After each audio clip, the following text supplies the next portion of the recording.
तेजी से नहीं बढ़ रही, बल्कि इसके साथ साथ बेरोजगारी भी तेजी के साथ बढ़ रही है। देश में बढ़ती बेरोजगारी एक बड़ी समस्या बन गई है।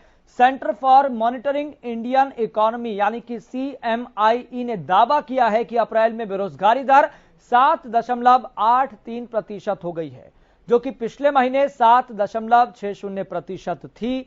वहीं CMIE ने यह भी दावा किया है कि देश में सबसे बुरा हाल हरियाणा राज्य का है, जहां बेरोजगारी दर 34.5% है।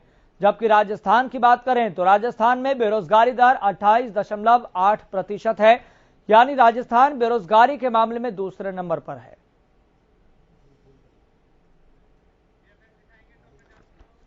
तो रिपोर्ट में क्या दावा किया गया है, GFX आपके टीवी स्क्रीन पर। तो अप्रैल 2022 में 7.83% देश की बेरोजगारी दर, वहीं जनवरी 2022 में 6.56%। अक्टूबर 2021 की बात करें तो 7.74%। वहीं जुलाई 2021 में 6.96%।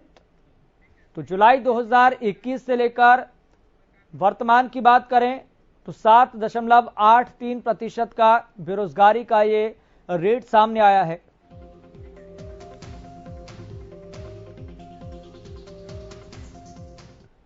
फिलहाल आपको बता दें कि इस रिपोर्ट का हवाला देकर प्रदेश कांग्रेस पूरी तरह से प्रदेश सरकार पर हमलावर भी नजर आ रही है। बड़ी जानकारी हम आपको बता दें तो बड़ी खबर बैक टू बैक आपकी टीवी स्क्रीन पर। दीपेंद्र हुड्डा ने ट्वीट कर सरकार पर साधा निशाना। तो बड़ी जानकारी हम आपको बता रहे हैं, बीजेपी जेजेपी ने हरियाणा को बेरोजगारी में नंबर 1 बना दिया है। तो इस रिपोर्ट का हवाला दिया गया है। महंगाई, अपराध, भ्रष्टाचार में भी नंबर 1 बना दिया है। ये बात कही कांग्रेस राज्यसभा सांसद दीपेंद्र हुड्डा ने। तो ट्वीट कर उन्होंने प्रदेश सरकार पर हमला बोला है। तो हुड्डा सरकार के समय नंबर 1 था हरियाणा। दीपेंद्र हुड्डा ने ट्वीट कर प्रदेश सरकार को निशाने पर लिया है।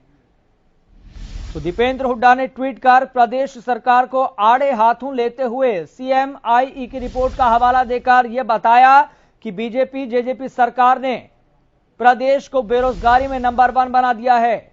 यहां तक कि महंगाई, अपराध, भ्रष्टाचार में भी प्रदेश नंबर 1 बन गया है।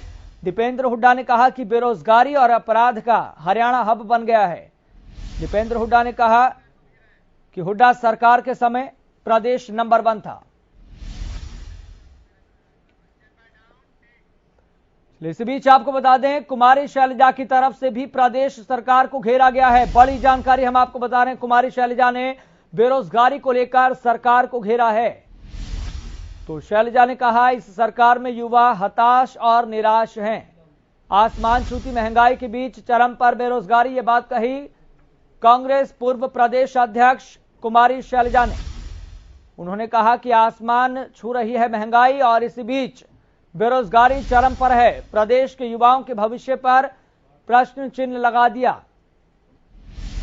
तो जहां पर CMIE की रिपोर्ट सामने आई है जिसमें यह बताया गया कि देश में जो बेरोजगारी दर है वो 7.83% है।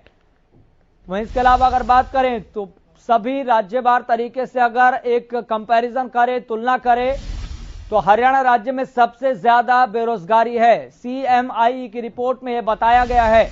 दूसरे नंबर पर राजस्थान में सबसे ज्यादा बेरोजगारी बताई गई है, जहां पर 28.8% की दर है। हरियाणा में 34% से ज्यादा की बेरोजगारी दर है। और ये रिपोर्ट सामने आने के बाद प्रदेश सरकार पर कांग्रेस पूरी तरह से हमलावर होती हुई दिखाई दे रही है।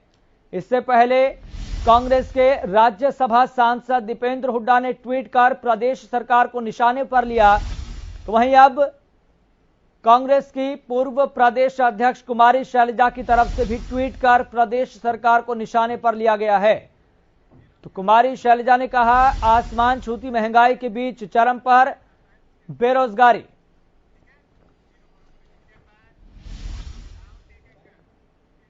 चलिए इस बीच आपको बता दें हमारे संवाददाता सुशील सिंह ज्यादा जानकारी के साथ जुड़ गए हैं। सुशील, जब भी CMIE की रिपोर्ट हरियाणा के संदर्भ में आई है, देश के संदर्भ में आई है, तो कांग्रेस समेत पूरा विपक्ष प्रदेश सरकार पर हमलावर होता हुआ दिखलाई देता है। देखिए यश, अमूमन ये आंकड़ा भी है जो सेंटर फॉर मॉनिटरिंग इकोनॉमिक जो आंकड़ा जारी, इंडियन इकोनॉमी जो आंकड़ा जारी किया है, उसके तहत निश्चित तौर पे बेरोजगारी के जो आंकड़ा है विपक्ष के लिए एक बड़ा मुद्दा भी मिला हुआ है।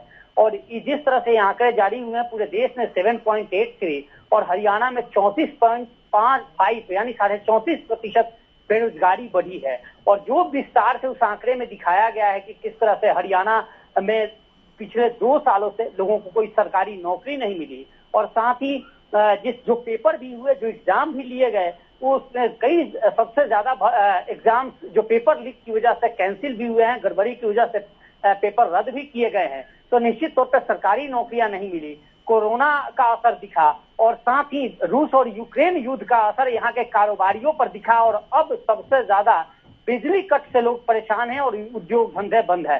तो ये आंकड़े जारी किया गया है और उसमें साफ तौर पे है कि किस तरह से हरियाणा में बेरोजगारी बढ़ी है, और ये सरकार जो रोजगार देने का वायदा कर सत्ता में आई थी, वो किस तरह से अपने वायदे से वादा खिलाफी कर रही है और किस तरह से ग्राउंड पे है।